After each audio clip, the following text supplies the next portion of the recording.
ತೆರಿಗೆ ನೀತಿಯಿಂದ ಅಲ್ಲೋಲ ಕಲ್ಲೋಲವೇ ಸೃಷ್ಟಿಯಾಗಿದೆ. ಭಾರತದ ಮೇಲೆ ಡೊನಾಲ್ಡ್ ಟ್ರಂಪ್ ಎಫೆಕ್ಟ್ ಕೂಡ ತಟ್ಟಿದೆ.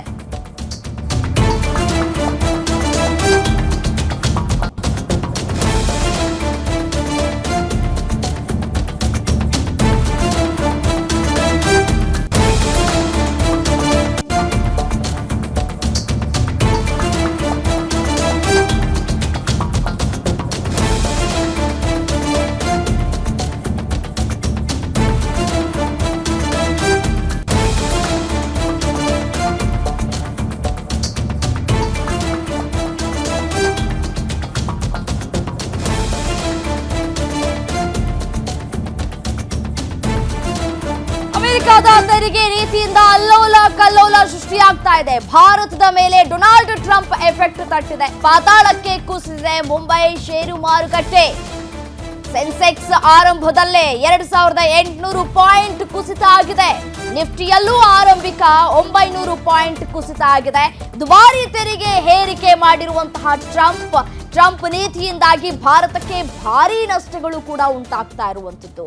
ಈಗಾಗಲೇ ಅಮೆರಿಕಾದಲ್ಲೇ ಆಕ್ರೋಶಗಳು ಕೂಡ ಭುಗಿಲೆದ್ದಿದೆ. ಇದೇ ವಿಚಾರಕ್ಕೆ ಸಂಬಂಧಪಟ್ಟಂತೆ ಒಂದಷ್ಟು ಪ್ರತಿಭಟನೆಯನ್ನ ಕೂಡ ನಡೆಸಲಾಗ್ತಾ ಇದೆ. ಸುಮಾರು 3000ಕ್ಕೂ ಹೆಚ್ಚು ಜನರು ಈ ಒಂದು ಪ್ರತಿಭಟನೆಯಲ್ಲೂ ಕೂಡ ಭಾಗಿಯಾಗಿದ್ದಾರೆ. ಯಾಕೆಂತಂದ್ರೆ ಉದ್ಯೋಗಗಳು ಕೂಡ ಸಿಗ್ತಾ ಇಲ್ಲ, ಅದೇ ರೀತಿಯಾಗಿ ಸೆಸ್ ಏರಿಕೆ ಆಗಿದೆ. ಸೊ ಹಾಗಾಗಿ ಎಲ್ಲಿ ಹೋಗಿ ಬದುಕೋಣ, ಈ ಒಂದು ನೀತಿಯಿಂದಾಗಿ ಟ್ರಂಪ್ ವಿರುದ್ಧ ಸಾಕಷ್ಟು ಆಕ್ರೋಶಗಳು ಕೂಡ ವ್ಯಕ್ತವಾಗ್ತಾ ಇರುವಂಥದ್ದು. ಇದೀಗ ಟ್ರಂಪ್ ನೀತಿಯಿಂದಾಗಿ ಭಾರತಕ್ಕೆ ಭಾರಿ ನಷ್ಟಗಳು ಕೂಡ ಇಲ್ಲಿ ಉಂಟಾಗ್ತಾ ಇದೆ. ನಿಫ್ಟಿಯಲ್ಲೂ ಕೂಡ ಆರಂಭಿಕ 900 ಪಾಯಿಂಟ್ ಕುಸಿತವನ್ನ ಕಂಡಿದೆ. ಸೊ ಇದು ಇನ್ನೂ ಎಷ್ಟರ ಮಟ್ಟಿಗೆ ಹೋಗಿ ತಲುಪು ನಿಲ್ಲುತ್ತೆ ಅನ್ನೋದನ್ನ ಕಾದು ನೋಡಬೇಕಾಗಿದೆ. ಯಾಕೆಂತಂದ್ರೆ ಇದನ್ನ ವಾಪಸ್ ಪಡೆಯುವಂತಹ ಪ್ರಯತ್ನಗಳನ್ನ ಮಾಡ್ತಾರಾ ಟ್ರಂಪ್ ಅನ್ನುವಂತಹ ಪ್ರಶ್ನೆಗಳು ಕೂಡ ಇಲ್ಲಿ ಉದ್ಭವ ಆಗ್ತಾ ಇದೆ. ಮತ್ತೊಂದು ವಿಚಾರವನ್ನ ನಾವು ನೋಡ್ತಾ ಹೋಗೋದಾದ್ರೆ, ಪ್ರಪಂಚದಾದ್ಯಂತ ಷೇರು ಮಾರುಕಟ್ಟೆ ಢಮಾರಾಗೋಗಿದೆ. ವಿಶ್ವದಾದ್ಯಂತ ಷೇರು ಮಾರುಕಟ್ಟೆಗಳು ಭಾರಿ ಕುಸಿತವನ್ನ ಕಾಣ್ತಾ ಇದ್ದಾವೆ. China, Japan share market full shake. Asian ಮಾರುಕಟ್ಟೆಗಳಲ್ಲಿ ಜಪಾನ್ ನಿಕ್ಕಿ 6% ಕುಸಿತವನ್ನ ಕಂಡಿದೆ.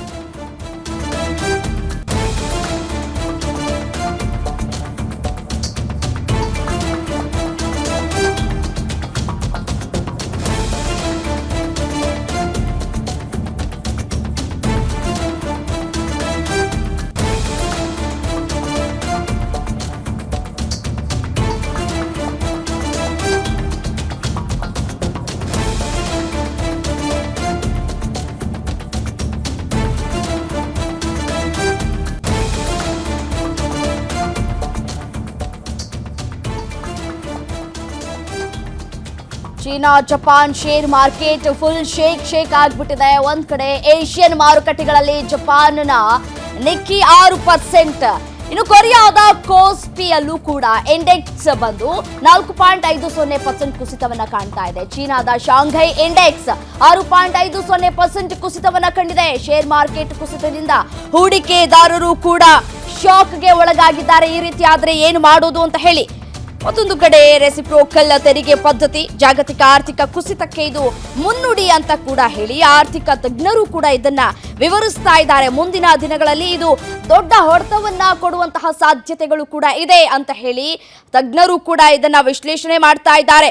ಅಮೆರಿಕ ಅಧ್ಯಕ್ಷ ಡೊನಾಲ್ಡ್ ಟ್ರಂಪ್ ಅವರು ರೆಸಿಪ್ರೋಕಲ್ ತೆರಿಗೆ ಪದ್ಧತಿಯನ್ನ ಜಾರಿ ಮಾಡಿರೋದ್ರಿಂದಾಗಿ ಬೇರೆ ಬೇರೆ ದೇಶಗಳಿಗೂ ಕೂಡ ಇದು ಆರ್ಥಿಕತೆಯಿಂದಾಗಿ ಹೊಡೆತಗಳು ಕೂಡ ಬೀಳ್ತಾ ಇದೆ.